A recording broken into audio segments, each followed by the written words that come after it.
नमस्कार, news for nation देख रहे हैं आप। मैं हूं आपके साथ धीरज सिंह। आज 5 जुलाई को रामविलास पासवान जयंती के उपलक्ष्य पर एलजेपी के दोनों गुट यानी कि चाचा और जो भतीजा है, दोनों की कोशिश है कि एक तरह से शक्ति प्रदर्शन दिखाने की कोशिश है। इसी बीच में आज आशीर्वाद यात्रा निकालने से पहले आज चिराग पासवान ने अपने जो स्वर्गीय रामविलास पासवान की जो दिल्ली स्थित सरकारी आवास थे उस पर जाकर अपना पूरा परिवार एक तरीके से याद कर रहा है। देख सकते हैं कि अभी भी यहाँ जो है पूरा परिवार एक तरह से कार्यक्रम चलाया जा रहा है और इस कार्यक्रम में जो है पूरा परिवार इसमें शरीक हुआ है। रामविलास पासवान को याद करते हुए चिराग पासवान बीच में भावुक भी हुए। भावुक के दौरान उन्होंने आज आशीर्वाद यात्रा जो निकालने का निश्चय किया है, उस आशीर्वाद यात्रा को निकालने से पहले आज वो भावुक दिखे। भावुक होते हुए उन्होंने कहा कि आज जो उनके पापा रहते तो आशीर्वाद यात्रा और पार्टी में जो बड़ी टूट हुई है उस टूट से बचा जा सकता था। इन सब सवालों का जवाब देते हुए उन्होंने आगे कहा कि जो माँ का आशीर्वाद है अब केवल परिवार में जब पूरी तरह से टूट हुई है तो उसके बाद अब केवल माँ का ही आशीर्वाद बचा है। क्या कुछ कहना है चिराग पासवान, आपको छोड़ जाते हैं उनके बाइट के साथ। हाँ सर,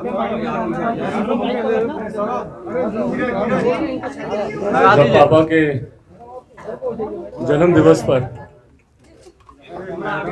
वो हम लोग के साथ नहीं है, आप सब जानते हैं। ये वही दिन होता था जब हम सब इतने धूमधाम से मनाते थे, देश भर में हम लोग मनाते थे। आप सब अपने अपने जिलों में, अपने अपने घरों में केक काटते थे। दुनिया भर से तस्वीरें आती थी कि आज हम लोगों ने उनका जन्मदिन मनाया। पर आज पहली बार ऐसा है कि अपने ही जन्मदिन पर पापा हम लोगों के साथ नहीं है, पर उनका आशीर्वाद हम लोग के साथ हमेशा रहेगा। और ये उन्हीं का दिया हुआ आशीर्वाद है कि आज उनके नहीं रहने के बावजूद भी हम सब और लोक जनशक्ति पार्टी बिना डर के, बिना घबराहट के हम लोग मजबूती से सच्चाई की राह पर हम लोग चल रहे हैं। पापा ने हमेशा सिखाया था कि अगर आप सच्चे हैं तो अकेले चलने से कभी डरना नहीं। मुझे याद है जब पापा हॉस्पिटल में थे तो पापा ये कहते थे, बोलते थे कि अगर तुम सच्चे हो, अगर तुम्हें पता है कि तुम सच्चाई की राह पर चल रहे हो तो भले अकेले चलना पड़े, अकेले चलना और एक एक एक एक करके देखना तुम्हारा काफिला कितना बड़ा होता रहेगा। पापा ने खुद अपना उदाहरण हमेशा दिया। पापा बोलते हैं कि मुझे लोग 79 के बाद से जानते थे, उसके बाद से लोग कहने लगे कि अरे रामविलास पासवान जी के एक आवाज पर लाखों कार्यकर्ता खड़े हो जाते हैं, उनके एक इशारे पर लाखों लोग उनके लिए जान देने को तैयार हो जाते। 6 प्रधानमंत्रियों के साथ काम किया, Guinness book of world record में उनका नाम दर्ज है। आज हम लोग जो मोबाइल फोन अपने हाथ पर लेकर घूम रहे हैं, हमारे नेता आदरणीय रामविलास पासवान जी की देन है।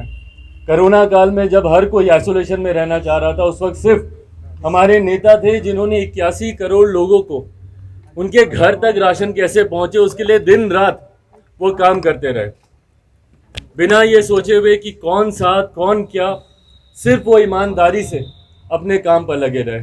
और आज उन्हीं की इन्हीं बातों से सीख लेते हुए हम लोग को भी बिना डरे हुए, बिना झुके हुए, बिना घबराए हुए, हम लोग सच्चे हैं, हम जानते हैं। ये कठिन दौर जरूर है पार्टी के लिए भी, परिवार के लिए भी, पर जैसा मैंने कहा कि पापा ने ही सिखाया था कि संघर्ष करने से कभी डरना नहीं। पापा हमेशा कहते थे 69 से लेकर 89 तक का वो दौर, 89 के बाद से सब मुझे याद करते हैं, पर 69 से 89 का वो 20 साल का दौर जब मुझे कोई नहीं जानता था, कितना मैंने उस 20 सालों में संघर्ष किया। कई बार सही फैसले, गलत फैसले, आगे बढ़ा, लोगों ने पीछे खींचा, पर ना मैं घबराया ना मैं डरा।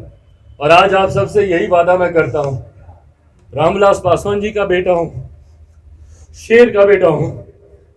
जैसे पापा कभी नहीं डरे थे ऐसे ही मैं भी नहीं डरूंगा। चिराग ये बताइए, लाख कोई हमें तोड़ने की कोशिश करे, चुकाने की कोशिश करे, जैसे पापा सच्चाई की राह पर लड़ते रहे बिना घबराए हुए, वैसे ही हम लोग भी लड़ेंगे और जीत भी हमारी होगी।